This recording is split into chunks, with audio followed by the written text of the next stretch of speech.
Baik, terima kasih. Kembali kita membahas topik kita yang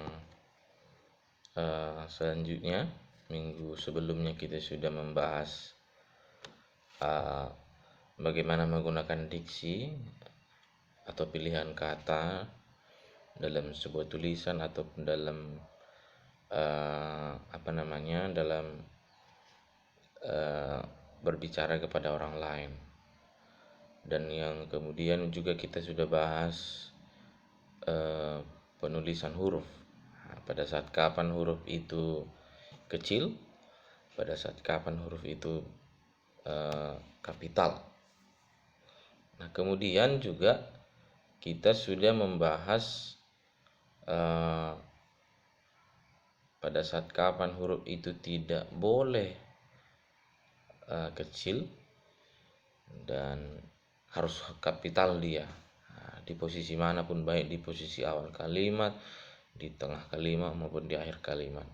Nah, saat ini kita masuk topik baru, yaitu pemakaian punktuasi dalam tulisan. Nah, jadi punktuasi itu adalah disebut juga tanda baca.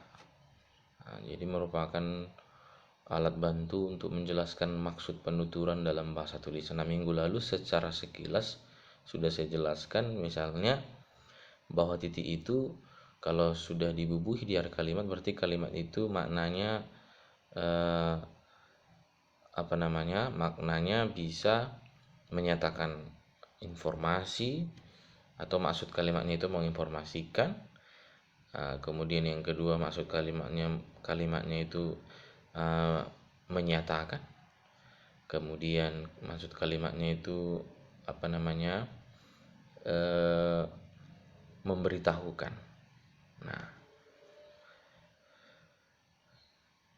jadi tanda titik itu menyampaikan maksud dari kalimat itu. Makanya seperti tanda seru itu bisa bermaksud mengajak, mengusir, atau bisa juga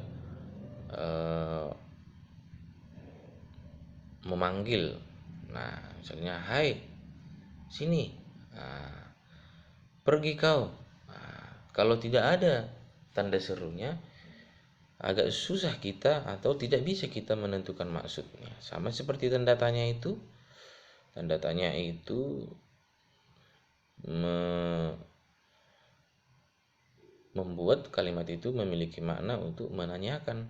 Nah, kalau sudah ada tanda tanya di belakang kalimatnya. Nah, hari ini kita fokusnya punktuasi itu sebenarnya sangat banyak, tapi kita bahas pertama adalah penggunaan tanda titik. Nah, yang pertama, tanda titik itu dipakai di akhir singkatan nama orang, gelar, jabatan, pangkat, dan sapaan. Contoh kan, singkatan nama orang itu H.M. Yamin. Mungkin Haji Muhammad Yamin. Nah, di sini yang disingkat itu kan disingkat di situ Haji dan Muhammadnya. Nah, di belakang hurufnya kan ada tanda titik. Jadi kalau kita menyingkat, wajib kita buat tanda titik di belakang huruf awalnya. Nah, juga menyingkat gelar, di situ kan Dr. Sabarno. Nah, di belakang doktornya ada tanda titik. Nah, di situ ada sapaan. Nah, misalnya Nyonya Maria, di belakang NY-nya ada tanda titik. Jadi tanda titik itu dipakai untuk menyingkat nama orang, gelar, sapaan, jabatan, dan pangkat. Nah, di situ ada kepala pusat bahasa. Nah, itu adalah jabatan. Nah, di situ ada tanda titik. Nah, ada juga pangkat.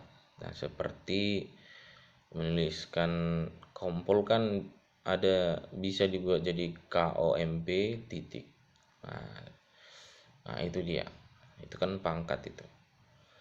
Nah, kemudian tanda titik dipakai pada singkatan atau ungkapan yang sudah sangat umum. Jadi misalnya menuliskan atas nama dengan alamat untuk beliau dan lain-lain. Nah, itu tanda titiknya ada 2. Jadi harus kita perhatikan ini. Nah kemudian tanda titik dipakai pada satu bagan ikhtisar dan daftar di belakang huruf dan angka. Nah situ kan ada angka mau 3 titik Departemen Dalam Negeri. Kemudian di situ kan ada A, Direktorat Jenderal Pembangunan Masyarakat Desa. Jadi misalnya kan kalau kita mau menulis kan adanya kadang poin-poinnya. Contoh hal-hal yang perlu diperhatikan dalam penulisan huruf kapital adalah A titik bla bla bla bla B titik. Nah maksudnya di situ adalah di dalam menulis sebuah daftar di belakang huruf atau angka itu kita jangan lupa membuat titik. Nah contoh kan Pancasila 1 titik, bla ketuhanan yang maha esa. Jadi di belakang satunya ada titik, 2 titik, 3 titik. Nah itulah fungsi penggunaan titik tadi. Yang ketiga. Jadi itu harus kita perhatikan. Kemudian tanda titik dipakai pada singkatan terdiri dari huruf awal kata atau suku kata. Contoh MPR, M.PR atau Majelis Permusyawaratan Rakyat. Ada DPR, ada DPD, KPK, ada Sekjen. Tetapi bisa juga untuk ejaan yang sekarang sudah dipakai MPR tanpa titik. Tanda titik tidak dipakai di belakang judul buku. Nah, jadi kalau kita lihat judul buku, kita lihat sampulnya, di belakang judulnya itu tidak ada tanda titik. Kalau kita lihat juga bab-bab yang ada di buku, tidak ada tanda titik di situ. Nah, kalau kita lihat juga berita, judul-judul berita yang di koran tidak ada tanda titik di belakangnya. Tidak dipakai. Tanda titik tidak dipakai di belakang penulisan alamat pengirim dan tanggal surat atas nama dan alamat penerima surat. Misalnya kan di atas surat itu biasanya kan nama kota, tanggal, bulan dan tahun. Misalnya Pematang Siantar 5 Mei 2021. Tidak boleh ada tanda titik di belakangnya. Kepada yang terhormat, kan kenapa ada tanda titik? Karena itu singkatan. Saudara itulah sapaan tadi. Nyonya, saudara, itu karena singkatan. Kan di belakang Jalan Pahlawan 15 Medan kan nggak ada itu tanda titik. Nah jadi perlu kita perhatikan itu. Jadi di belakang penulisan alamat pengirim, penulisan alamat penerima, dan juga tanggal surat atas nama tidak boleh ada tanda titik. Nah kemudian tetapi kalau alamat itu dimasukkan ke dalam kalimat, sudah pasti di akhir kalimat ada tanda titik. Nah tadi kan kita sudah jelaskan bahwa keberadaan tanda titik di akhir kalimat itu adalah menyampaikan maksud apakah kalimat itu untuk menyatakan atau memberikan informasi atau memberitakan. Nah, jadi kalau di belakang kalimat kan di situ saudara R. Ritonga tinggal di Jalan Pahlawan 15 Medan, itu kan kalimat. Nah, beda dengan kalau dia udah masuk ke dalam surat. Nah, jadi di belakangnya ada tanda titik. Nah, kemudian masuklah kita ke penggunaan tanda. Satu lagi, tanda titik itu tidak dipakai di belakang kalimat pertanyaan. Nah, contoh, saudara dari mana? Udah ada tanda tanya, jangan ada lagi tanda titik. Nah, jadi cukup tanda tanya aja kalau kalimatnya sudah kalimat tanya. Nah, yang kedua, pemakaian tanda koma. Tanda koma dipakai untuk memisahkan kalimat yang setara yang dimulai dengan kata tetapi melainkan pada kalimat setara berikutnya. Nah, saya ingin datang tetapi hari ini hujan. Mary sudah memanggilnya melainkan dia pergi juga. Nah, kemudian tanda koma dipakai untuk memisahkan anak kalimat dari induk kalimat apabila anak kalimat mendahului induk kalimat. Nah, kalau induk kalimat sangat gampang melihatnya. Yang saya warnai itu pasti anak kalimat. Karena apa? Karena dia jadi situ kan kalau hari hujan dalam kurung saya buat anak kalimat. Nah, segala sesuatu yang belum bisa atau masih tanggung maknanya, kalau hari hujan itu kan masih tanggung maknanya, berarti itu adalah anak. Nah, saya tidak akan datang itu sudah memiliki maksud dia. Nah, itulah induk. Jadi dan biasanya kan kalau kalimat anak kalimat dan induk kalimat itu kita temukan di kalimat majmuk bertingkat. Nah, jadi eh, kalau sudah melekat kata-kata penghubung seperti kalau, karena, itu pasti anak. Dan biasanya anak kalimat itu maknanya belum ini, maknanya tidak ada. Karena dia masih tanggung, karena sibuk. Nah, jadi tanda koma itu dipakai untuk memisahkan anak kalimat dengan induk kalimat. Tapi kalau induk kalimatnya mendahului induk, nah di situ kan kalau hari hujan kan dia duluan baru koma. Tapi coba lihat yang ketiga, kan di situ dia lupakan janjinya induk kalimat. Jadi induk kalimat duluan tapi baru anak. Nah, kalau induk kalimat duluan tidak ada tanda koma. Nah, jadi tanda koma itu dipakai untuk memisahkan anak kalimat dengan induk kalimat kalau induk kalimatnya duluan. Nah,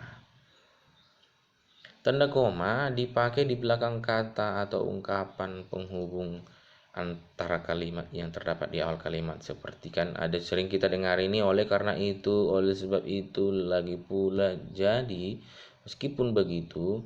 Nah, itu ada tanda komanya. Nah, kemudian tanda koma dipakai untuk menseraikan kutipan langsung dari bagian lain dalam kalimat langsung. Di situ kan kata ibu, ada koma. Itu maksudnya memisahkan kutipan yang dikutipkan, saya gembira sekali. Itu kan ada tanda petik pembuka, ada tanda petik penutup. Jadi yang koma di situ maksudnya adalah memisahkan kutipan itu dengan bagian lain. Bagian lainnya di situ kan kata ibu yang warna hijau. Nah, di sini kutipannya dulu, saya gembira sekali, itulah kutipannya. Nah, titik.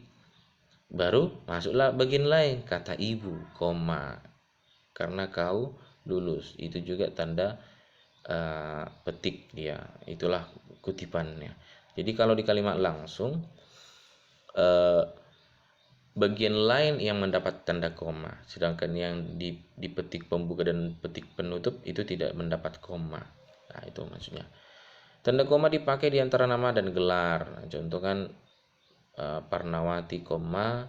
Jadi nama dan gelar itu wajib dipisahkan dengan tanda koma. Nah, Pandayanto, koma, SU, SH, Parnawati, SH, Ahmad Hanafia, koma, MA, Sanggam Gultom, koma, SPD. Nah, ingat kalau gelarnya ada 2 atau 3 seperti yang nomor 4 itu, maka untuk kan pertama nama dan gelar itu dipisahkan dengan tanda koma. Nah, setelah nama, koma, gelar pertama kan titik. Nah, jadi setiap menulis gelar itu harus diakhiri dengan tanda titik. Jadi kalau ada gelar kedua baru dibuat lagi koma. Makanya di situ SPD titik koma, Eskom titik koma, MSI. Nah, jadi ada titik komanya kalau gelarnya lebih dari 1. Tanda koma dipakai untuk mengapit keterangan tambahan atau keterangan aposisi. Misalnya sini guru Taher, keterangan tambahan guru saya, keterangan tambahannya kan Pak Taher. Keterangan tambahan pertama, keterangan tambahan kedua kan pandai sekali menerangkan pelajaran. Jadi tanda koma itu dipakai untuk memisahkan keterangan tambahan. Nah, seorang mahasiswa, keterangan tambahannya kan selaku wakil kelompok harus maju ke depan membacakan tuntutannya. Tuntutannya itu ya. Nah, itu dia. Jadi memisahkan keterangan tambahan. Nah, kemudian masuk kita yang ketiga, yaitu titik koma. Titik koma dipakai untuk memisahkan bagian-bagian yang sejenis dan setara. Contoh kan kalimat majmuk setara itu kata-kata penghubungnya dan, atau, sedangkan. Nah, bisa diganti kata-kata penghubung itu menjadi titik koma. Contoh, malam makin larut dan kami belum juga selesainya. Di situ tanda titik komanya adalah bersinonim dengan dan. Tanda titik koma dipakai juga untuk memisahkan kalimat setara di dalam kalimat majmuk sebagai pengganti kata penghubung. Nah, ini dia. Ayah mengurus tanaman di kebun. Em, Sedangkan ibu bekerja di dapur, tetapi adik menghafal nama-nama pahlawan nasional dan saya sendiri asyik mendengarkan siaran pilihan pendengaran. Nah, di situ kan udah saya masukkan tanda apa kata-kata penghubungnya. Nah, jadi itu tanda titik koma itu bisa menggantikan kata penghubung tapi untuk kalimat majemuk setara. Nah, kemudian tanda titik dua dipakai untuk atau pada akhir suatu pernyataan lengkap. Nah, contoh kan eh, yang kita perlukan sekarang ialah barang-barang berikut seperti kursi, meja, dan lemari. Nah, di situ kan sebelum nama-nama barang itu kan ada tanda titik dua. Nah, biasanya ini di mata pelajaran pun sering kita temukan ini. Eh, Ciri-ciri dari bahasa sebagai berikut, titik dua. Ah, itu dia. Tanda titik dua juga dipakai di antara jilid buku atau nomor majalah, surat kabar, dan nomor halaman, di antara bab dan ayat kitab suci, dan di antara judul dan anak judul. Nah, di situ kan nama yang pertama yang i dalam kurung satu i-nya kan tempo tempo satu alam tahun 1971 titik 34 kemudian titik 7. Nah, di kitab suci kan ada surat Yasin 9. Kalau di Alkitab kan seperti misalnya Matius 5 titik 2 21. Nah, buku modernisasi, judul bukunya modernisasi, tapi babnya dinamika pertumbuhan sudah lama beredar di sini. Nah, memisahkan judul dengan anak judul. Nah, kemudian pemakaian tanda hubung. Nah, ini digunakan untuk kata ulang. Anak-anak berulang-ulang, jadi ada tanda hubung di tengahnya. Kemudian tanda hubung dipakai untuk memperjelas hubungan bagian-bagian ungkapan. Misalnya berevolusi dan berevolusi supaya bisa orang membedakan mana yang revolusi mana yang evolusi, maka dibuatlah tanda hubung sebagai apa? Tanda untuk memperjelas maksudnya. Karena kata dasarnya sudah berbeda, ada evolusi, ada revolusi. Nah, supaya bisa dibedakan berevolusi dengan berevolusi. Nah, juga untuk memperjelas makna kalimat. Nah, di sini kan bisa maknanya dua kalau tidak ada tanda penghubung. Contoh, istri perwira yang ramah. Dengan yang kedua, istri perwira yang ramah. Nah, di sini kan yang pertama itu istri perwira yang ramah, kan perwira yang ramah. Yang kedua ini istri perwira yang ramah. Nah, istri si perwira yang ramah kalau yang kedua ini. Jadi, untuk memperjelas makna dari sebuah kalimat, nah perlu juga dibuat tanda hubung. Siapa di situ yang menjadi ramah? Apakah si perwiranya atau si istrinya? Nah, perlu dibuat tanda hubungnya. Kemudian tanda hubung dipakai untuk menserai atau merangkai se dengan kata berikutnya, misalnya se Indonesia. Jadi se Indonesia itu ditulis menggunakan tanda hubung. Kemudian hadiah kedua tahun 50-an dan bom M, atau yang lain ada sinar X. Nah, sinar penghubung X. Tanda hubung dipakai untuk merangkaikan unsur bahasa asing dengan bahasa Indonesia. Misalnya di charter, kan di itu bahasa Indonesia, charter itu bahasa asing. Jadi dipakailah penghubung untuk memisahkan. Tanda hubung dipakai untuk menjelaskan hubungan kata yang dirasakan sangat erat, misalnya hati perempuannya, anak istri, ibu bapak yang sudah dia sudah sering dia serangkai kalau diucapkan. Nah, anak istri, ibu bapak atau bapak ibu, itu kan biasanya sering kita sering diucapkan bersamaan. Masuk kita tanda pisah dipakai untuk membatasi atau menyisipkan kata atau kelompok kata anak kalimat yang memberikan penjelasan khusus. Misalnya kemerdekaan itu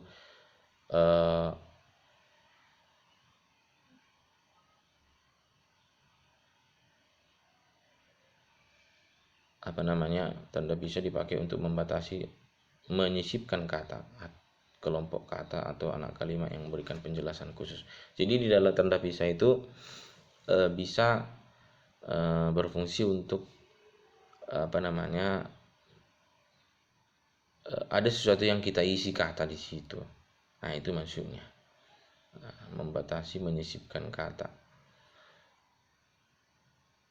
Nah, kemudian tanda pisah dipakai untuk menegaskan adanya posisi atau yang lainnya. Misalnya, mereka semua mengenal Pak Salim. Nah, jadi keterangan tambahannya digunakan, memisahkan keterangan tambahannya dipakai tanda pisah. Tadi juga bisa tanda koma. Tanda hubung dipakai di antara dua bilangan atau tanggal yang menunjukkan arti sampai dengan. Nah, misalnya 1966 sampai dengan 1981.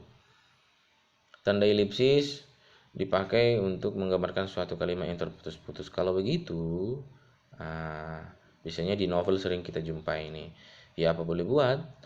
Nah, sebab-sebab kemerosotan, tanda elipsis juga digunakan untuk menunjukkan bahwa ada bagian yang dihilangkan, seperti biasanya kita temukan sering di soal ujian.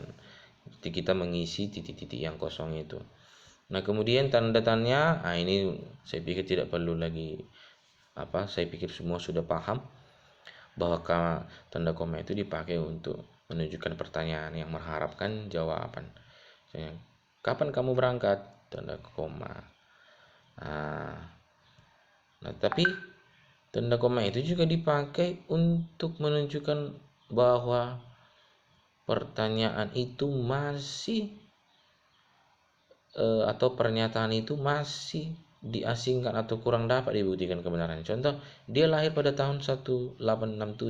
Kenapa di situ dibuat tanda tanya? Karena masih perkiraan, uangnya sebesar 10 juta hilang. Nah, tidak pasti, jadi dibuatlah tanda koma. Tapi tanda komanya dibuat di dalam kurung kalau segala sesuatu yang belum pasti bisa dibuktikan kebenarannya.